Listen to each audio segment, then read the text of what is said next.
말을 통한 해석은 조금 더 자세하게 네 번째 짐승에 관해서는 8장에 계속되어집니다. 그래서 오늘 말씀이 끝이 아니라 8장까지 이어진다라는 것을 일단 여지를 남기고요. 제가 한번 말씀드린 적이 있어요. 그때 주일날 예배를 마치고 아주 깔끔하게 정장을 차려입은 남자 두 분이 저희 교회에 오셨어요. 예배를 드리러 온 건 아니죠. 예배를 끝나고니까 두 분이 오셨는데 딱 봐도 느낌이 좀 그랬어요. 남자 두 분이 오셨는데 신천지예요. 근데 이분들이 이제 하는 얘기가 그렇게 교육을 받았겠죠. 계시록을 알지 못하면 구원을 받지 못한대요.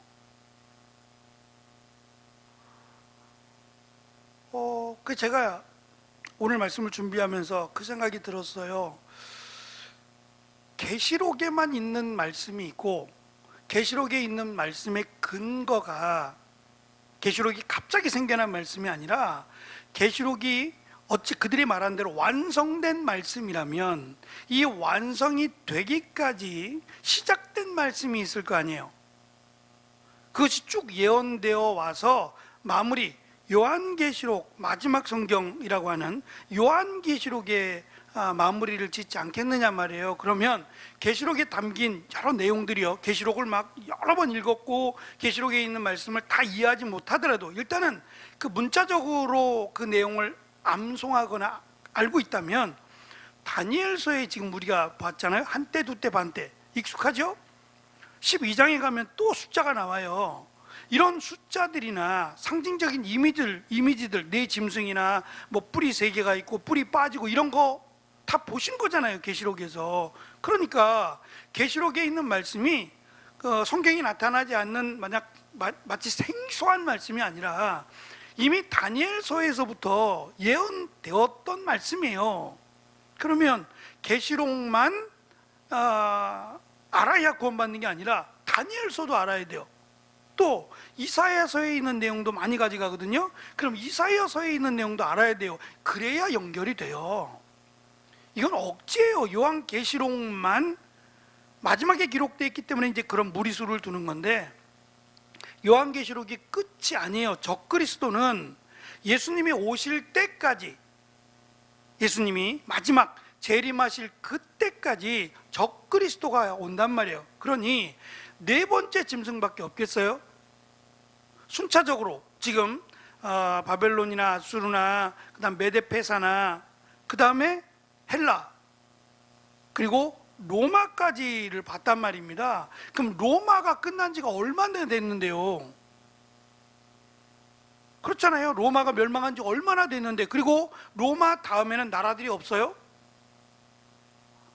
많잖아요. 그럼 왜 이런 설명은 없냔 말이에요. 로마까지로 왜 끊었냔 말이에요. 앞에서 곧 시작될 바벨론이나 아수르나 메데페사의 경우는 사실은 다니엘하고 연관된 나라들이에요. 다니엘이 이 나라의 총리로 된단 말이에요. 그러니까 이 나라들은 직접 겪어요. 다니엘도 꽤 오래 살았잖아요. 이 나라들을 겪는단 말이에요. 근데 그 다음에 이제 헬라라든지 로마까지는 다니엘이 못 살아요. 살 수가 없죠. 그럼 왜 로마까지로 끊냐? 그러니까 로마가 마지막이 아니란 얘기예요. 로마가 첫째는 말씀드린 것처럼 예수 그리스도께서 오심이 연결되어 있는 나라예요. 그리고 이 로마라고 하는 나라가 바벨론의 새 바벨론이라 그러죠.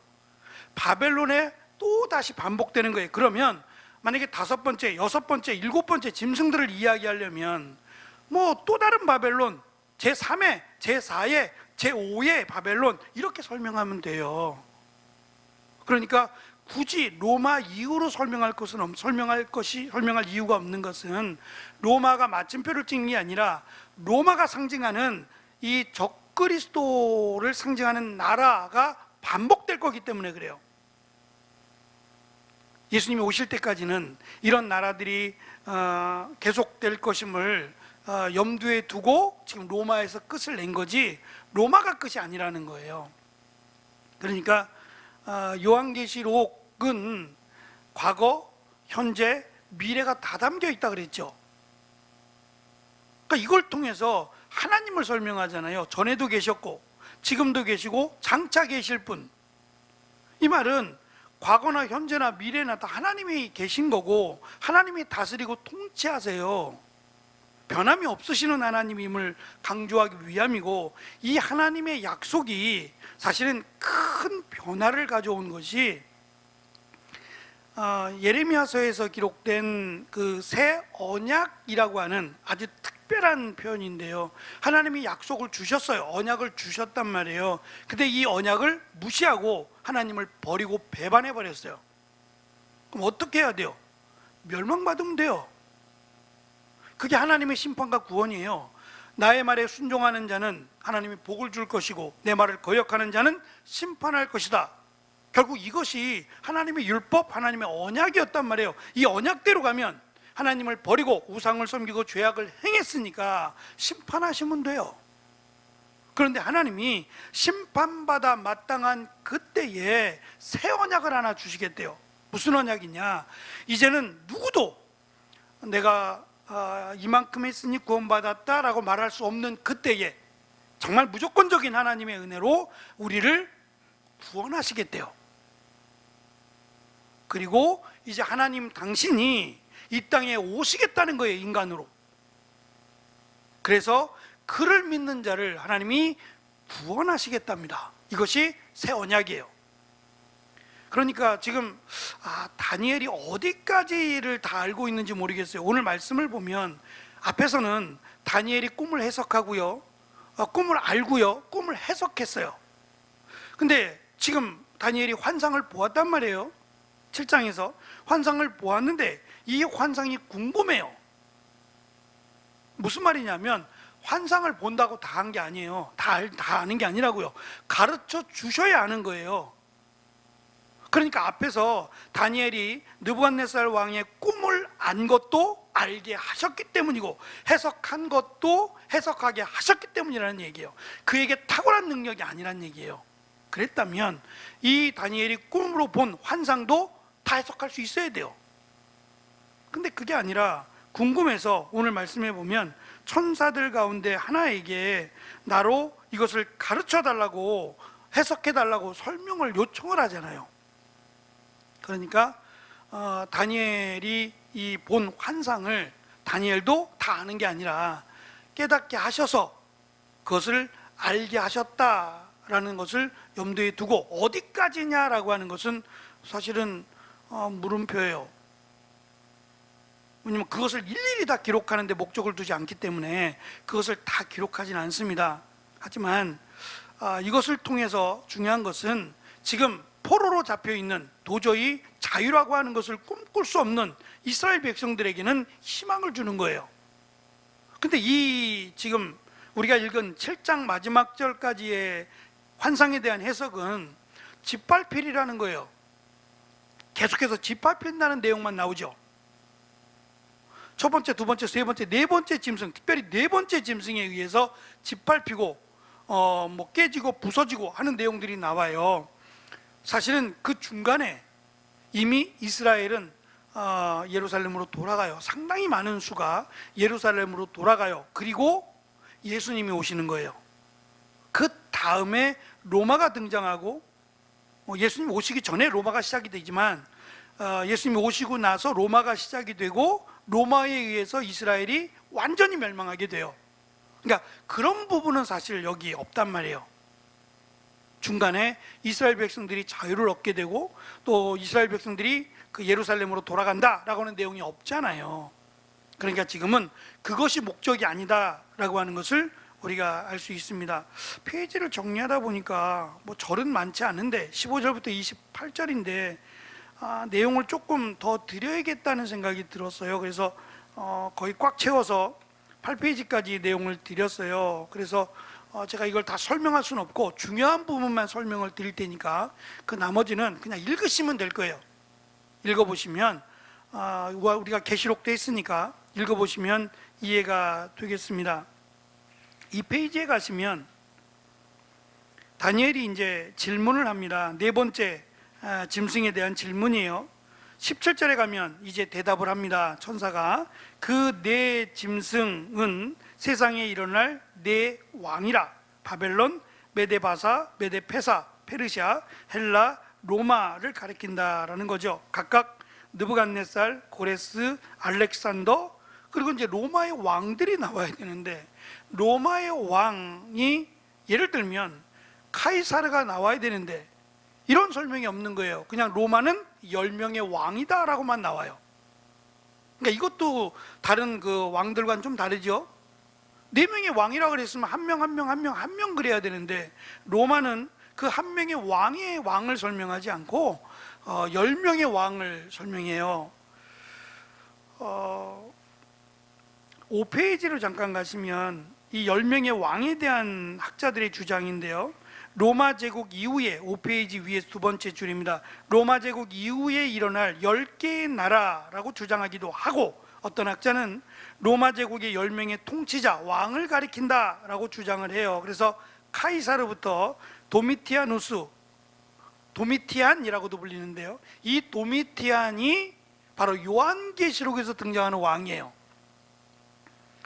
그러니까 요한계시록에서 이스라엘 백성들, 믿는 자들을 핍박했던 왕이 네로가 아니라, 뭐 666을 히브리어 글자를 어떻게 게마트라라고 하는 히브리어 글자의 숫자가 있거든요. 그 숫자를 조합했더니 네로가 666이 되었더라, 이런 얘기 말씀드렸죠. 그러니까 히브리 단어인 네로를 이렇게 숫자화 시키면 666, 그래서 네로다, 이건 억지고요. 네로가 아니라 도미티안이에요. 그래서 카이사르부터 도미티안까지야 이 왕들을 추려보면 12명인데 그 중에 2명은 얼마 못 가서 배신당해 죽어요. 몇 달 안 돼서 죽거든요. 그러니까 2명을 빼고 나머지 10명이다 라는 거예요. 일단 그럴 수 있어요. 그 10명이 지금 이 성경은 실제적인 역사를 무시하지 않아요. 그러니까 바벨론이라고 하는 나라, 메데페사라고 하는, 페르시아라고 하는 나라, 알렉산더라고 하는 나라, 로마라고 하는 나라, 실제로 있었던 것 일이잖아요. 실제로 있었던 사건을 무시하지 않아요. 그러니까 이 10명의 왕들 또는 10개의 나라 가능성이 있어요. 근데 그것이 끝이 아니기 때문에 그래요. 그럼 10명의 나라가 끝났으면 로마가 끝나야 되는데 그 말이 아니잖아요. 계속 되어진다는 거거든요. 그러니까 대표성이에요. 로마의 왕들, 이 왕들이 대표성을 가지고 이러한 통치자들이 계속해서 나온다는 거예요. 계속해서. 그러면 지금 그렇게 예를 들면 로마의 10명의 왕, 통치자, 그들은 죽었어요. 다 죽고 새로운 왕들이 또 나왔어요. 그럼 이런 왕과 같은 10명의 왕과 같은 통치자들이 계속 되어질 거다. 그래서 복음을 핍박하고 믿는 자들을 억압할 것이다 라고 하는 내용이 계속된다는 거예요. 그렇게 따지면 지금 중국 같은 경우도 사실은 굉장히 이 교회들이 핍박을 당하고 있거든요. 선교사님들은 진즉 다 출교당했어요.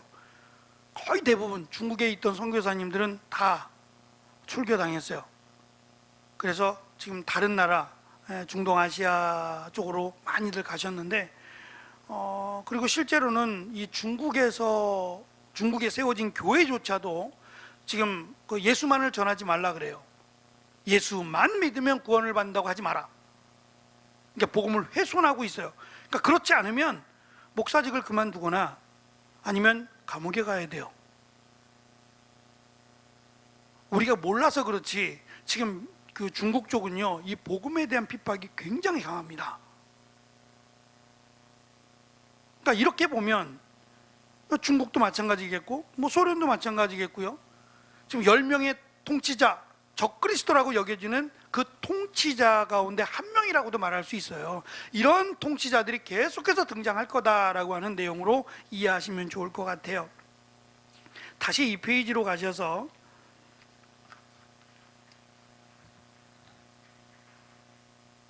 지극히 높으신 이의 성도들 22절, 25절에 반복해 나오는데 이 성도들은 모든 하나님의 백성을 가리켜요. 그러니까 이들은 유대인들뿐만 아니라 이방인까지도 포함하는 겁니다.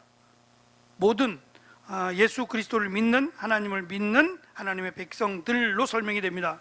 13, 14절에는 인자 같은 이라는 설명이 와요.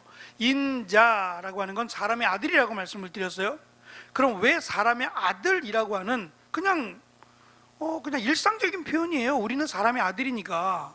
그런데 왜 굳이 사람의 아들이라고 하는 표현을 사용하느냐? 이건 예수님에 대한 암시예요. 인자 같은 이는 사람의 아들이잖아요. 예수님이 하나님의 아들이기도 하지만 사람의 아들이에요. 그래서 예수님 스스로도 인자 같은 이라고, 인자라고 하는 말씀을 많이 하셨어요. 그것은 예수님의 신성이 부족하다는 말이 아니에요. 완벽한 하나님, 완벽한 인간. 그럼 왜 인간으로 오셨느냐? 그것을 생각하게 하기 위함이에요. 하나님이 왜 인간의 육신으로 오셨느냐? 이제 그 부분을 강조하기 위해서 예수님은 인자라고 하는 설명을 의도적으로 하신 거예요. 사실 그리스도가 나라를 얻는다라고 되어 있어요. 그리스도가 나라를 얻는 거예요. 그러나 그 나라를 예수님이, 하나님의 나라, 그 나라가 예수님에게 주어진 건데, 그 예수님의 주어진 하나님의 나라가 우리에게 와요. 그죠? 하나님의 나라의 주인은 하나님이고 예수님 아니에요. 그런데 그 하나님의 나라를 우리에게 주신 거예요. 그래서 사실은 우리가 하나님의 나라의 백성이라고 하는 것은 과거형이 아니라 현재형이에요. 항상 우리는 하나님의 나라의 백성이에요. 그리고 예수님이 오시면 진짜 하나님의 나라에 가는 거예요. 그러니까 여기에 이제 고민하는 분들은 나 못 가면 어떡하냐, 난 지금은 갈 수 있는데 나중에 못 가면 어떡하냐. 제가 요번에 목사님들 시차례 모임을 갔다가 거기서 이제 이런 얘기 저런 얘기 좀 나누다가 충격이라 그래야 되나? 얘기를 들었어요. 저도 참 조심해야겠다고 생각하는데요. 이 정상적인 생각을 할 수 없는 치매가 오면요, 치매가 오면 안 하던 행동을 한대요. 근데 그걸 내가 모르죠. 그래서 막 욕을 하기도 하고 사람들에게 막 혐오감을 주는 행동도 한다는 거예요. 그걸 내가 알면 하겠어요? 못하죠, 당연히. 근데 그 치매가 사실은 그 사람의 삶과 무관하지 않다는 거예요. 그 치매에 걸리면 그 사람이 어떠한 사람인 거 전혀 이 사람의 삶과 무관하지는 않대요. 그러니까 치매가 딱 걸리면 그 사람의 진짜 모습이 나타날 수 있다는 거예요. 그러면서요, 제가 요번에 새롭게 알게 된 거예요. 카톨릭은 자기들만의 치매 요양병원이 있대요. 신부들이 치매에 걸리면요, 절대 일반 병원을 안 간대요. 왜 안 가겠어요? 정체가 드러나잖아요. 거룩하게 보였는데 치매가 딱 걸리고 나니까 이거는 거룩함과는 정반대의 모습이 나면 아무리 치매라도 은혜가 안 되죠. 그래서 이들은 신부들, 수녀들만 가는, 이들은 꼭 이들만의 그 치매병원이 있대요. 그래서 절대 공개 안 한답니다. 치매에 걸린 뭐 수녀님이나 뭐 신부님이나 이런 분들에 대한 이야기는 절대 흘러나온 적이 없죠. 그렇게 한대요. 그들의 전문 병원을 시급하게 만들었대요. 듣고 나니까 그럴 수 있겠다 싶어요. 듣고 나니까. 그래서 무섭더라고요. 치매 걸렸는데 기도하고 있고, 치매 걸렸는데 말씀 읽고 얼마나 좋을까요? 우리 그럽시다. 치매 걸려서도 기도하고 치매 걸려서도 사랑하고 이러면 얼마나 좋겠어요. 장담할 수 없는 거 아니에요, 사실 그 부분은. 어쨌든 우리는 하나님의 나라에 가는데, 나는 지금은 가는데 20년 뒤에 내가 이걸 어떻게 보장하냐? 이건 성경을 몰라서 그래요.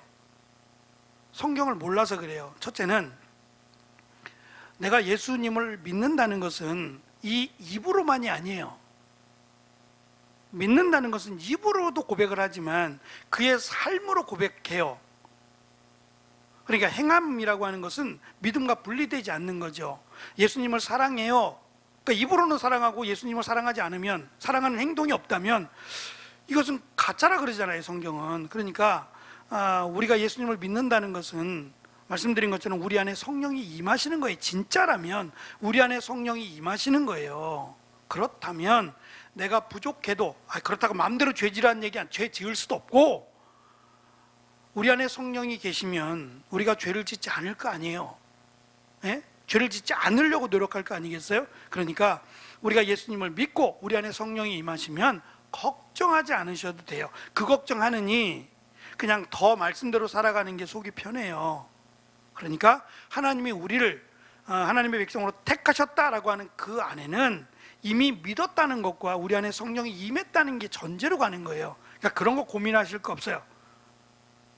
고민할 것도 없이 우리가 어차피 은혜로 가는 건데, 믿음 자체도 은혜예요. 내가 믿고 싶다고 믿는 거 아니잖아요.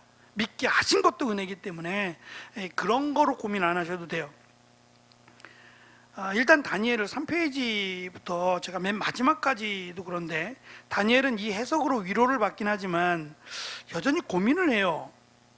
과연 믿는 자들이 견딜 수 있을까? 끝까지 이 네 번째 짐승 때문에 고민하고 번민한다라는 내용이 계속해서 나와요. 그 네 번째 짐승이 굉장히 무서웠기 때문이다 라고 하는 거고, 또 그 모양이 그 뿔이, 이 작은 뿔들에 대한 설명인데, 10개는 10명의 왕, 드러난 10명의 왕이라면 작은 뿔들이 있는데 이건 작은 나라겠죠. 작은 나라의 왕일 거예요. 근데 이 뿔이 자라요. 이 뿔이 자라서 큰 뿔보다 더 커요. 그러니까 비록 작은 나라의 왕이지만 큰 나라보다 더 큰 권세와 통치를 한다라고 하는 의미일 거예요. 그리고 21, 22절에 보면 이 뿔이 성도들과 더불어 싸워서 이기더라라고 하는 말씀을 줘요. 그게 이제 계시록에 나타난 박해예요. 그럼 계시록은 끝까지 견디는 자 이렇게 설명하잖아요. 결국 이 말은 예수님이 오실 때까지 믿지 않는 자들은 이게 회개하는 게 참 축복이에요. 회개하지 않아요. 사탄은 말씀드렸죠. 끝까지 부려먹고 지옥 데려간다고요.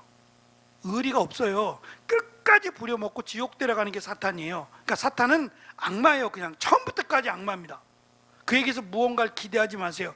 그 사탄과의 싸움을 우리는 하고 있는 거예요. 그러니까 사탄은 어찌하든지 우리가 예수를 믿는 일을 포기하게 만들어요. 아주 교묘하게 예수 믿지 않게끔, 하여튼 뭘로든지, 건강이든지 물질이든지 직장이든지 어떠한 것으로도 예수님을 믿지 못하도록 사탄은 방해한다라고 하는 겁니다. 그래서 이 구원에 대한 확신을 가지고 끝까지 믿음을 지키라는 거예요. 그리고 하나님의 전능하심, 그것을 믿으라는 거죠. 22절에 보면 맨 밑에 옛적부터 항상 계신 이라고 하는 설명을 함으로 하나님은 언제나 계신다라고 하는 것을 설명합니다. 그리고 이어서 4페이지 보시면 때가 이름에 성도들이 나라를 얻었더라, 과거입니다. 그것은 아직 이루어지지 않았어요. 근데 이루어진 것처럼 설명을 해요. 하나님의 약속이니까. 그 말씀 드렸죠. 과거로 단호하게 쓰는 것은 하나님의 약속은 반드시 이루어지기 때문에 과거형으로 쓴다라는 겁니다. 5페이지 말씀을 드렸고요. 다시 5페이지 중간에 보시면 그 후에 또 하나가 일어나리니 라고 하며 작은 뿔들이 다르고 먼저 있던 자들과 달라 새 왕을 복종시킬 것을 설명을 하고요. 그 다음에 이들이 이제 이 환난과 핍박으로 믿는 자들을 괴롭히고 힘들게 할 것인데, 그때가 6페이지 보시면 한때, 두때, 반때예요. 한때, 두때, 반때는 3년 6개월입니다. 이것은 6페이지 아래쪽입니다. 이 기간은 3년 반이 되기도 하고요. 이 3년 반은 정말 3년 반이냐? 느부갓네살 왕이 미치게 되는 이 심판을 받은 기간이 7대라고 돼 있어요. 7년이라고 돼 있거든요. 근데 실제로 느부갓네살 왕이 이 미치게 된 기간이 7년이 아니에요. 결국 그 말이 뭐냐면 이 7이라고 하는 숫자는 하나님이 정한 기간, 하나님이 정한 완벽한 기간을 설명하는 거지 실제로 진짜 7년을 설명하는 게 아니라는 거예요. 마찬가지로 한때 두때 반때 3년 반 이미 지나도 벌써 지났잖아요. 그러면 지금 핍박이 없어야 되잖아요. 지금도 여전히 적그리스도가 있고 지금도 여전히 사탄이 활보하고 다니거든요. 그러니까 한때 두때 반때는 이 천년 왕국이라고 하는 긴 기간 가운데 극히 작은 일부분의 기간인데, 이 나라가 바뀔 때 실제로 있었던 기간이에요. 실제로 존재했던 한때 두때 반때라고 하는 기간, 나라가 계속 바뀌었던 그 기간들을 기초로 해서 짧은 기간, 나라가 멸망하고 세워지는 이 짧은 기간처럼 우리도 환난과 핍박을 당하지만 그것이 짧다, 우리가 장차 얻을 천년에 비교하면 아주 짧다라고 하는 것을 의도적으로 설명한 게 한때 두때 반때고요. 그 다음에 이제 요한계시록에는, 여기 요한계시록에서는 하나님의 그 은혜 또는 하나님의 자비하심이 하나님의 심판을 미루고 있는 것으로 설명을 하잖아요. 그러면 우리는 더 고통스럽잖아요. 고통이 늘어나는 거잖아요. 빨리 심판하시고 빨리 구원하셨으면 좋겠는데, 하나님은 한 사람이라도 더 구원하기를 원하신다라는 걸 설명합니다. 7페이지 가시면 다니엘이 환상 가운데 보았던 이런 시간들, 날짜들이 나오는데요. 8장 14절 2300주야예요. 2300주야를 반으로 나누면 아침 저녁이니까 하루로 계산하면 1450일이에요. 이건 다음에 설명을 드릴게요. 9장 27절 한 일에, 12장 7절 한때 두때 반때, 12장 11절 1290일, 또 12장 12절 1335일 등등이 나와요. 근데 이것은 크게 고민하지 않으셔도 돼요. 어차피 이게 정말 문자적으로 숫자적으로 딱 그때냐? 그건 아니에요. 이미 지나가 버렸잖아요, 다. 그러니까 뭐 숫자 때문에 무서워할 필요는 없고, 이 숫자가 그때 당시에 어떤 걸 의미했고 또 지금은 이것이 어떤 쪽으로 상징적으로 설명하느냐만 보시면 될 것 같아요. 제가 비교를 좀 했어요. 요한계시록에 보면 11장 2절에는 42개월, 42개월이 한때 두때 반때예요. 3년 반을 계산하면 42개월이에요. 12장 6절 1260일, 이걸 날로 계산하면 1260일이에요. 그러니까 결국은 이걸 반복이에요. 지금 다니엘서에 나온 여러 가지 숫자들을 계시록은 이걸 다 갖고 오지 않아요. 한때 두때 반때 42개월, 그 다음에 1260일 같은 말이거든요. 다 저는 계산했어요. 계산해 본 거예요. 같은 때 같은 날이에요. 월로 따지냐 년으로 따지냐 일로 따지냐의 문제거든요. 그러니까 이렇게 복잡한 숫자 크게 의미가 없으니까 계시록에서는 그냥 똑같이 반복하는 거예요. 한때 두때 반때 또 반복 안 하고 42개월로 하고 42개월을 또 안 하고 1260일로 하고, 이런 식으로 반복해서 강조하는 짧은 기간이다 라는 걸 강조할 뿐이에요. 26절에 가면 다니엘은 심판이 시작되면 그는 권세를 빼앗고 완전히 멸망할 것이요 라고 말합니다. 아직은 아니에요. 아직은 아닌데 이렇게 말씀하신 적이 있어요. 놀랍게도 사탄이 멸망을 당할 것을 말씀하신 적이 있어요. 예수님이 제자들을 보냈을 때 제자들이 하늘에서 뭐가 떨어지는 걸 봤다 그랬죠. 그러니까 이 사탄이 하늘에 있는 영역, 사실 이거는요 우리가 알 수 없는 거예요. 우리는 이 땅에서만 살잖아요. 그러니까 하늘의 영역이나 음부의 영역을 모르잖아요. 그냥 성경이 말한 대로만 알 뿐이지, 그것은 인간의 영역을 초월한 거기 때문에 알 수가 없어요. 그런데 성경은 그렇게 얘기해요. 원래 천사도 하늘에 있고 사탄도 하늘에 있었대요. 하늘에 속한 자들이었어요. 근데 예수님이 이 땅에 오심으로 그들이 하늘의 영역을 빼앗겨요. 하늘의 영역을 빼앗기고 땅으로 오죠. 땅으로 왔다가 예수님께서 땅에서 십자가에 달려 죽으심으로 땅의 영역을 빼앗겨요. 그래서 예수님이 지상에 계실 때 3년 동안 이 땅에서 사탄을 내보내신 사건이 굉장히 많죠. 나가라고 하신 사건, 심지어는 물속으로 빠지게 하는 사건들이 나오잖아요. 그러니까 예수님께서 이 땅에 오심으로 하늘의 영역에서 땅의 영역으로 내려와요, 사탄이. 그리고 예수님이 십자가에 달려 죽으시고 부활하심으로 그들은 땅에서 쫓겨나요. 그럼 마지막 어디가 있느냐? 바다, 모래, 그쪽으로 가 있는 거예요. 그래서 모래 위에 집을 짓는 자가 나오는 거예요. 반석 위의 집은 땅이잖아요. 반석 위에 집을 짓는 자는 예수 그리스도를 믿음으로 집을 세워가는 사람이고, 모래 위라고 하는 모래는 이 사탄의, 예수님께서 십자가에 달려 죽으시고 부활하심으로 땅에서 쫓겨나 맨 마지막 음부에 가기 전에 거하는 곳이 바다 모래예요. 그래서 모래 위에 집을 짓는 자는 이 사탄의 영역으로 집을 짓는 사람이에요. 가장 어리석은 사람이라고 성경은 산상수훈의 끝인데 말씀하고 있는 거예요. 이해가 되시죠? 많이 해서 제가, 우리가 이 정도예요. 이 정도. 이게 쉬운 내용이 아니거든요. 감사해요. 이게 이해가 되시니까 감사해요. 어쨌든 쫓겨나서 예수님이 다시 오실 때, 그때는 끝난 거예요. 그때는 그들은, 사탄은 완전히 멸망해요. 우리는 그냥 음부로 간다, 지옥으로 사탄이 다 간다, 이거밖에 몰라요. 그 이상은 알 필요도 없고, 더 이상 사탄은 존재하지 않아요. 그리고 우리는 영원한 하나님의 나라에 간다, 새하늘과 새 땅이라고 설명되는 하나님의 나라로 간다라는 설명입니다. 마지막 28절은 다니엘의 환상을 보고 해석을 들었을 때에 대한 반응인데요, 중심에 여전히 근심하며 번민합니다. 이것은 15절에서도 그렇게 설명이 되어 왔는데요, 사실 네 번째 짐승, 끝이 나지 않는 이 10명의 10개의 뿔이 사라지고 작은 뿔들이 계속 나오는 거잖아요. 좀 죽어야 되는데 이 뿔들이 계속 나오는 것 때문에 번민해요. 언제까지냐? 사실은 계속돼요. 예수님이 오실 때까지 이 뿔들은 계속 자라는 거예요. 절대 사라지지 않아요, 이 뿔들은. 그리고 이 뿔들이 결국은 예수 그리스도를 믿는 자들을 박해한다는 거죠. 그것이 다니엘서에서는 그렇게 말씀하지 않지만, 우리가 요한계시록을 통해서 보면 이 악한 자들은 사탄의 조종을 받는 자들인데, 그들은 예수님이 오실 때까지 지속될 것이고 부귀와 영광을 누릴 거예요.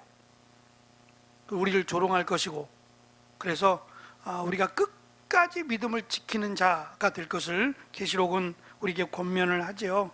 제가 마지막 8페이지의 정리를 잠깐 했어요. 하나님의 심판과 구원, 또는 구원과 심판은 예수 그리스도께서 오심으로 확고하게 됐어요. 그냥 율법을 지킴으로 구원, 심판 이런 식으로 쭉 내려가다가 예수 그리스도를 통해서 구원과 심판이 달라졌어요. 사실 이것 때문에 세례 요한도 혼란을 일으켰던 거예요. 혼란을 일으켜서 예수님 오셨는데 왜 심판이 안 일어납니까? 라고 질문했던 거예요. 그러니까 예수님이 오신 이유를 정확하게 알지 못했어요. 세례 요한이 한 것은 예수님은 심판의 주예요. 구약 성경 때부터 계속 내려온 거예요. 메시아가 오면 심판, 메시아가 오면 심판. 그래서 예수님은, 인간으로 오신 예수님은 심판의 주예요. 근데 은혜가로 바뀌었잖아요. 심판의 주이기도 하지만 구원의 주로 바뀌었잖아요. 그래서 지금은 구원받을 만한 때라고 하시잖아요. 그러니까 그거를 잘 이해를 못했어요. 그래서 예수님이 그의 제자들에게 말씀하시면서 가서 전하라 하셨죠. 가장 확실한 구원과 심판의 이 잣대가 놓여지게 됩니다. 하나님의 확실한 심판, 저는 그렇게 설명을 했어요. 하나님의 확실한 심판, 하나님의 나라는 예수 그리스도께서 이 땅에 오심으로 시작됐어요. 그래서 하나님의 나라가 시작됐다라는 설명을 하죠. 그리고 예수님이 다시 오실 때 하나님의 나라가 이루어진다는 것이 건물을 짓고 있는 거 아니에요. 혹시 그렇게 이해하시면 안 돼요. 그러니까 아직 완성이 안 됐다, 아니에요. 완성된 거예요. 하나님의 나라가 미완성, 하나님의 나라가 만들어져 가고, 이게 조금 다른 의미예요. 하나님의 나라라고 하는 것은 하나님의 다스림을 받는 사람이에요. 그 하나님의 사람들이 한 사람 한 사람 한 사람 하나님의 나라로 세워져 간다는 의미지, 하나님의 나라가 아직 공사가 덜 끝나서 준공 중이에요. 그래서 이 공사가 끝나야 예수님, 그런 의미가 아니에요. 이미 하나님의 나라는 완공이 됐어요. 이해되시죠? 완공이 됐고 오픈만 안 됐을 뿐이에요. 왜? 한 사람이라도 더 하나님의 백성을 찾으시기 위해서 그때가 끝이 되는 거예요. 그러니까 하나님의 나라가 공사 중이어서 아직 안 오신다, 이런 의미가 아니다는 거예요. 그런 의미가 아닙니다. 하나님의 나라는 엄격한 면에서는 이미 완성이 되어 있는 상태예요. 근데 한 사람이라도 더 구원받게 하시기 위해서 하나님이 때를 늦추고 계신 것뿐이지, 그래서 하나님의 나라가 완성된다는 의미가 뭐 이렇게 건물이 만들어져 가고 그런 의미로 이해하시면 안 돼요. 채워져 가는 걸 얘기하는 거예요.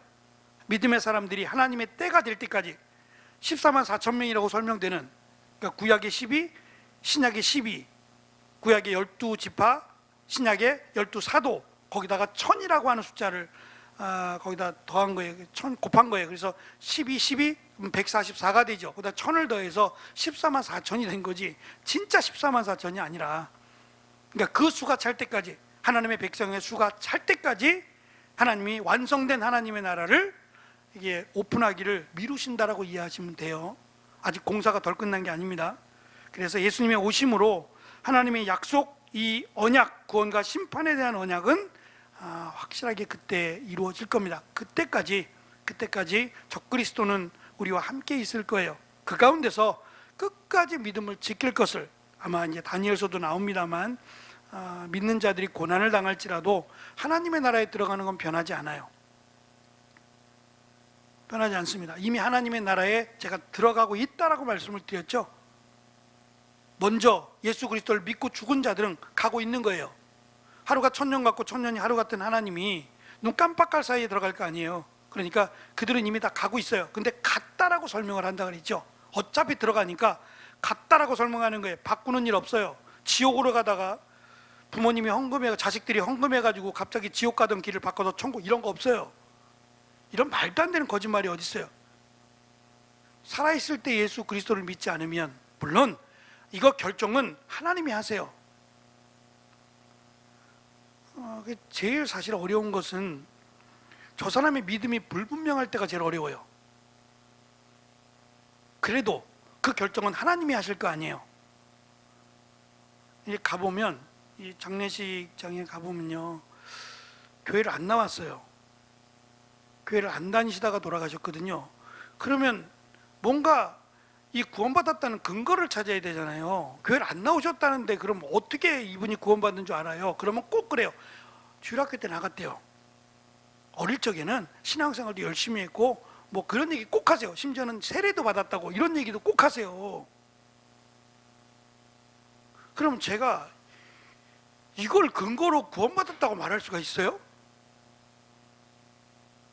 안 돼요? 그럼 저는 가서 이분은 구원받지 않았습니다 이렇게 할까요?